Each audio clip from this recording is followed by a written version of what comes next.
What's going on, everybody? Welcome to another episode of Kickin with Kachi, where we highlight individuals that are really taking the industry by storm. And today, we got music artist Mell2G for coming in live. Thank you for kicking it with me, brother. Thank you for coming in, man. Thank you.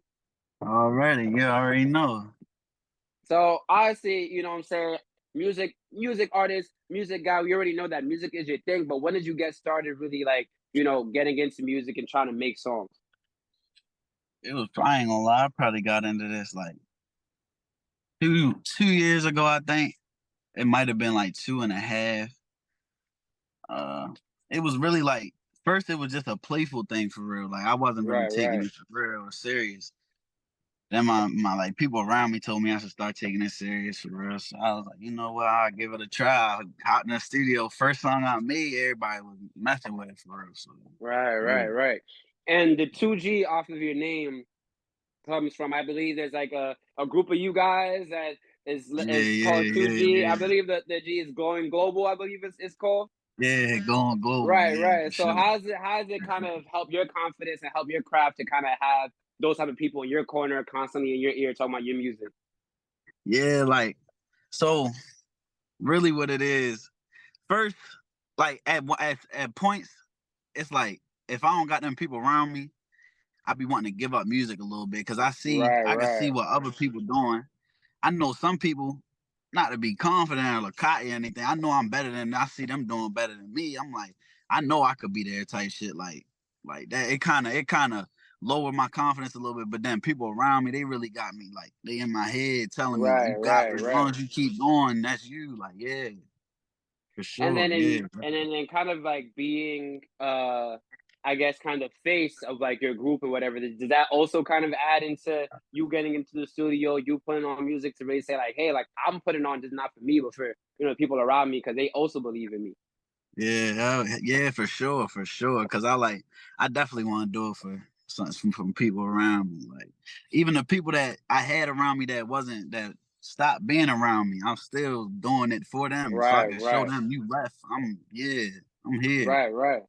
And then Yeah, obviously we sure. know like with the music, like what's your process in making music and now the day to day, like is you go to a studio, like how many Yeah, I songs you go to putting the out a day? Like, studio. okay, I go to the studio and then like I'm starting to build my own studio at my house now. So okay, I'm okay. so I'm ready to learn how to do that, engineer my own music, but yeah, usually I just hop in the studio, bring a couple people with me that's going to chill, vibe with me. You know, we smoke. I get into that mode and I just record. That's how it is.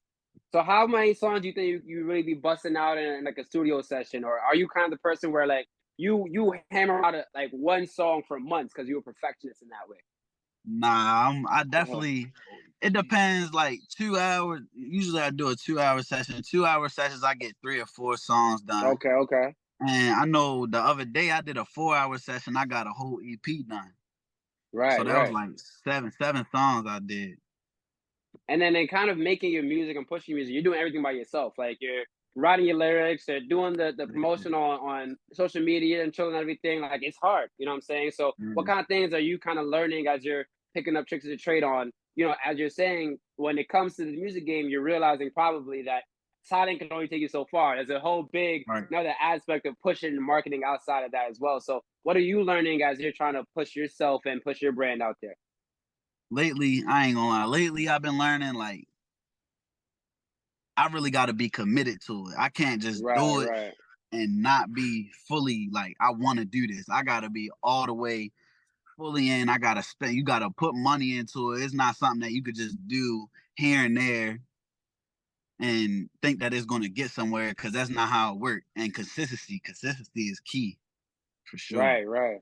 And I would say as an artist, like we're probably very used to like doing it when you're inspired, doing it when you feel Yeah, like doing it, or even like when it was fun, like doing it on the fly. So how is it yeah. kind of being different now that you're trying to make it a business and this is something that's like a product you have to put out to people? I ain't gonna lie. Now it's like first it was about what I was liking to hear.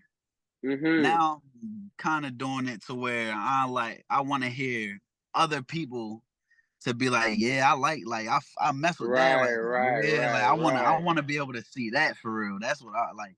Cause I know myself, I can make the music that I want, right. but I want to be able to be like, put this song on for somebody else, and they go play it for somebody else, and they go play it for somebody Right, else. right, right.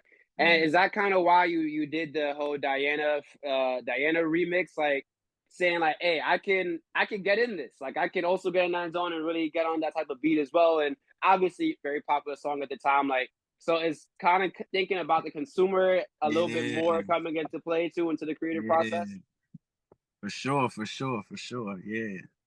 And then like before, like you had a mixtape or EP. I don't really know the terminology. Honestly, it seems like they all kind of blend into each other nowadays. But you had a project called 23 that you put out, right? It went on all Yeah. social platforms, but it's not on Apple Music no more. So Yeah. what is the story behind that and sort of releasing it and then now kind of maybe getting older and then taking it off and trying to reinvent yourself? So really what it was back then when I really wasn't taking music like that seriously, I wanted to do it, but it was like I didn't want to put money into it, stuff like that. So I was going to I wouldn't say a producer that's or an engineer that's bad, but he wasn't where I wanted to be. Right. So Okay. I would listen to the songs and I know how it's supposed to sound, but it don't sound how I want it to be. So I took them down and I'm redoing the songs. But I think Okay. I'm doing them with different beats. Like yeah, I want to make it a little bit more creative when I do it. Right. Right. And I would say like, what's the what was the is it easy, is it hard as an artist to kind of have to take that step back and say like I gotta rework this whole thing and remaster and retouch up this whole thing, even though like that as an artist it feels like if you don't snatch it now the opportunities will go fly you by, right? So was Right. it easy, hard to kind of make the decision to say, yo, I'm just gonna fall back and really reevaluate what I'm doing here? I think it was it was more easy than hard because I feel like boom, I make one song, I hear that and I see, oh, I like it, but I just don't like how the product came out. So I feel like Right, right, I right, could really right, do right. way better on that than I did the first time. Like Right, right, right. especially because I like creating music. I done took a couple more steps now. So if I redo them songs, I know it'll be 10 times better.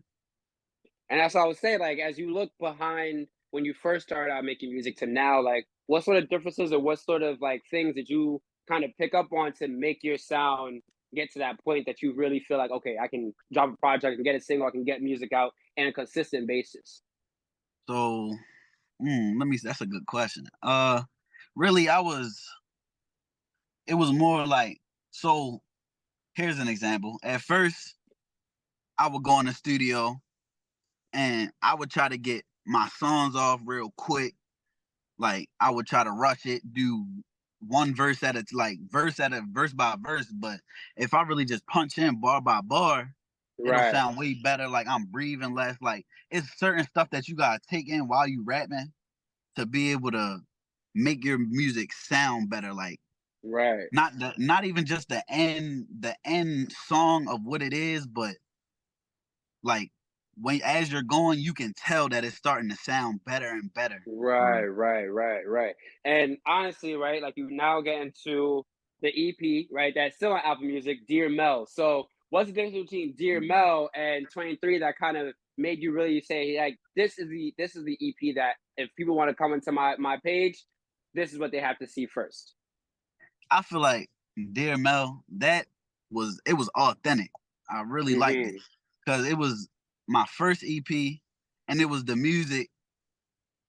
It was sound. I was like, I would play it for people, and they would be like, "Yeah, that's the one." Like I like the songs that I had on there. I felt like that's the songs that I need to keep up. The other Right, songs right, I might right. be able to redo them. Like it was more authentic, like I said, like because it was my first EP. So yeah. And then and coming from that EP, right? People watching this interview and trying to become new fans and new people that get to know you. Like, what songs from that EP, maybe top three, that you feel like are the best songs from that EP to really get to know you and get to know your style?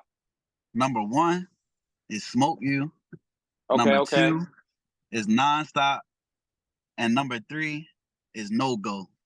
Yeah, I was gonna say No Go. I mean, that's one of the Yeah, one of the best songs that I know from the album. So I'm glad yeah. you chose one of my favorite ones from the album. So then afterwards, obviously 2020 running singles, right? So coming off of the EP, not coming to the singles, like you said, you just recorded an EP the other day. Is an EP on the horizon for the second half of 2023, or what are we looking at for the rest of the year?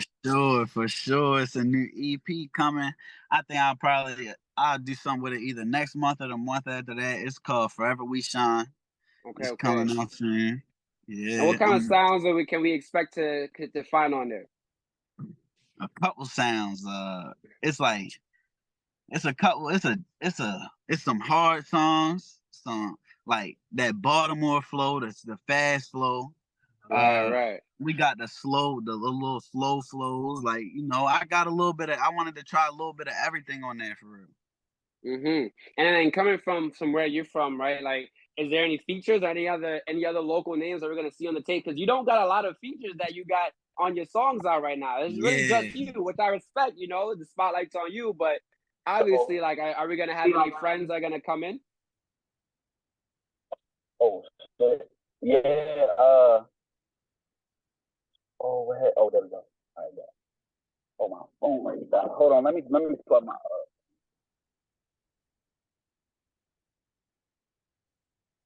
You can hear me? Yeah. All right, bet. So yeah, one of the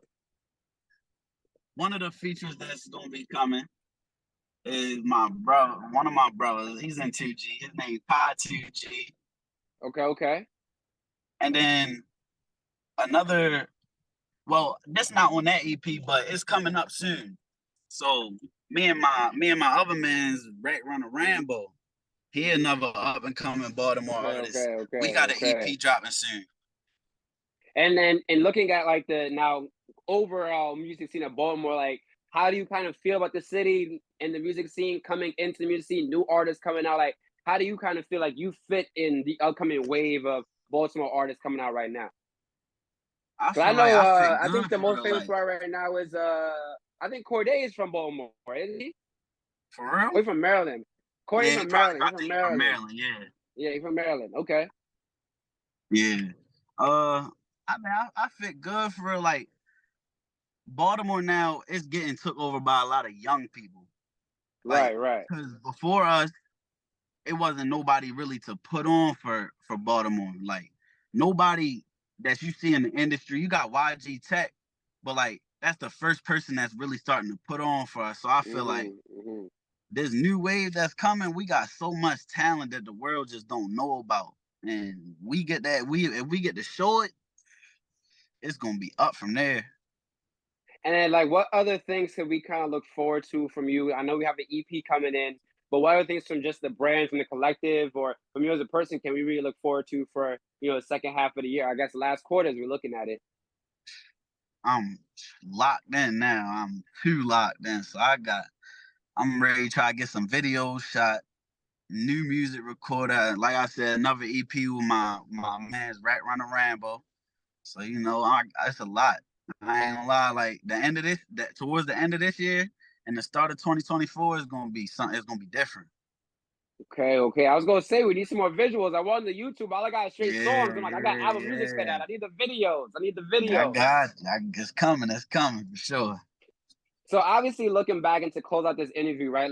I just want you to kind of share, like, are there a couple of highlights or a couple of high moments that you remember that kind of you keep close to you that kind of keeps you going in this journey? Because as we all know, the creative, it's not easy to wake up every day and do a bunch of shit for free that hoping that it's gonna pay off one day. So there has to be something that you hold dear to your heart that is make you know, like, yeah, I got this. Really, all it is, my motivation. Everybody around me that keep me smiling, my family, everybody that make me happy and that I know I got around me for sure, I do it for them. It's all part of the process. Nah, and I love it. Honestly, I can't think of a better way to close out the interview, man. Like that's beautifully said and wonderfully done. Yeah, thank you. I appreciate it. But yo, thank you, Mell2G, for coming in and kicking me, my brother. And honestly, congratulations on all the stuff that you're doing right now. If you guys know, my guy's on the ground, on the streets, on the field, really putting on for his city and doing what he can and every moment of the day to make that music and make it pop, because then y'all guys know like the vibes are needed. The vibes are needed in the game right now. So thank you, Mell2G, for what you're doing, all you can accomplish, man. Thank you. Of course. Thank you for having me on here. Of course. And thank you guys for another amazing episode of Kickin with Kachi. You can check out my guy Mell2G at Mell2G on Instagram. Check out his new EP that will be coming out very, very soon. You can check out this interview at the DC Voice on YouTube and Instagram. You can check out me on Instagram at Kachi.the_analyst as well. A lot of Instagrams, a lot of follows. Make sure you guys keep up with it because it's Kickin with Kachi and it's real. We're locked in. We're out of here. Peace. All right, bro.